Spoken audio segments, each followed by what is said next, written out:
Alice's Adventures Underground by Lewis Carroll. Who will riddle me the how and why? So questions one of England's sweetest singers. The how has already been told, after a fashion in the verses prefixed to Alice in Wonderland, and some other memories of that happy summer day are set down. For those who care to see them in this little book, the germ that was to grow into the published volume, but the why cannot and need not be put into words. For those for whom a child's mind is a sealed book, and who see no divinity in a child's smile, would reach such words in vain, while for anyone that has ever loved one true child, no words are needed. For he will have known the awe that falls on one in the presence of a spirit fresh from God's hands, on whom no shadow of sin and but the outermost fringe of the shadow of sorrow has yet fallen.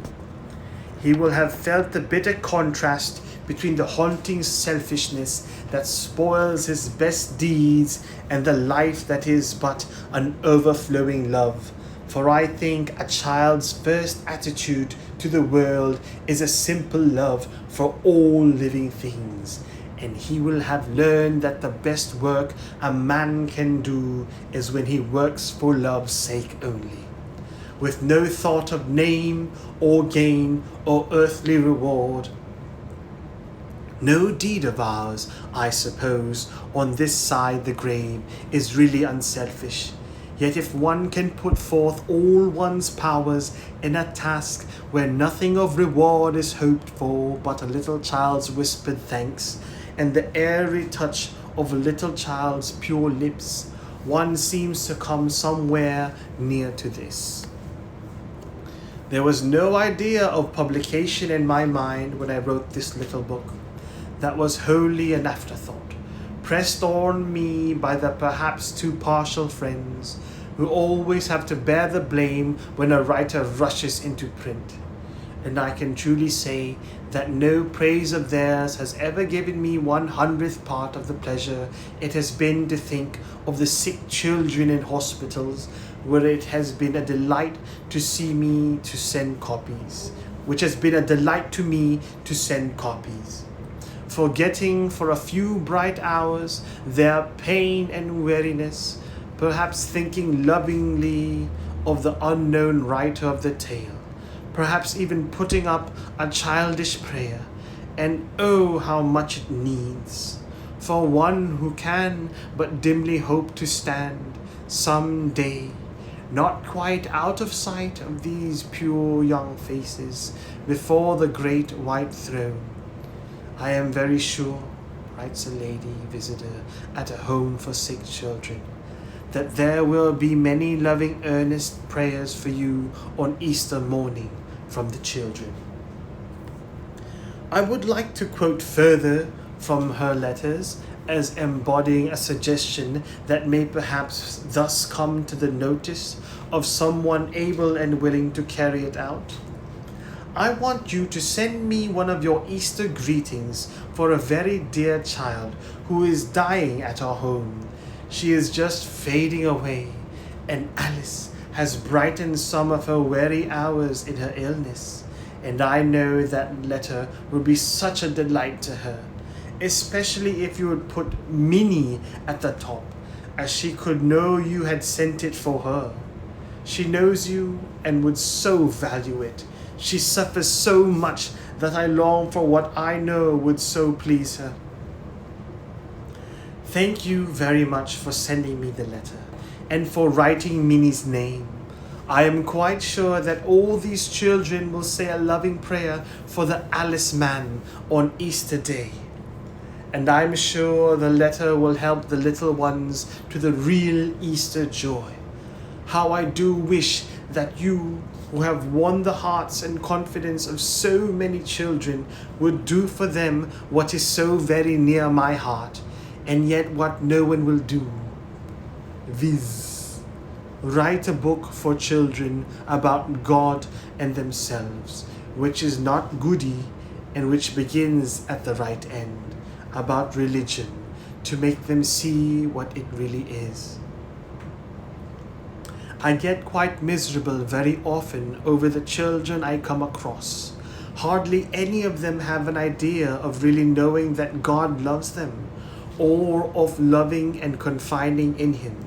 They will love and trust me, and be sure that I want them to be happy, and will not let them suffer more than is necessary.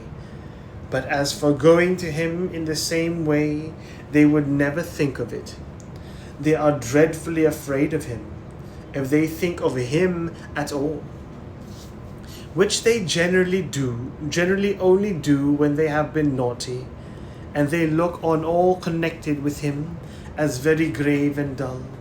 And when they are full of fun and thoroughly happy, I am sure they unconsciously hope He is not looking. I am sure I don't wonder they think of Him in this way, for people never talk of Him in connection with what makes their little lives the brightest. If they are naughty, people put on solemn faces, and say He is very angry or shocked, or something which frightens them. And for the rest, He is talked about only in a way that makes them think of church and having to be quiet. As for being taught that all joy and all gladness and brightness is His joy, that He is wearying for them to be happy, and is not hard and stern, but always doing things to make their days brighter, and caring for them so tenderly, and wanting them to run to Him with all their little joys and sorrows. They are not taught that. I do so long to make them trust Him as they trust us, to feel that He will take their part as they do with us in their little woes, and to go to Him in their plays and enjoyments, and not only when they say their prayers. I was quite grateful to one little Dot a short time ago, who said to his mother, "When I am in bed, I put out my hand to see if I can feel Jesus and my angel. I thought perhaps in the dark they'd touch me, but they never have yet." I do so want them to want to go to Him, and to feel how, if He is there, it must be happy. Let me add, for I feel I have drifted into far too serious a vein for a preface to a fairy tale, the deliciously naive remark of a very dear child friend, whom I asked, after an acquaintance of 2 or 3 days, if she had read Alice and the Looking Glass. "Oh yes," she replied readily, "I read both of them, and I think," this more slowly and thoughtfully, "I think Through the Looking Glass is more stupid than Alice's adventures. Don't you think so?" But this was a question I felt it would be hardly discreet for me to enter upon. Lewis Carroll, December 1886.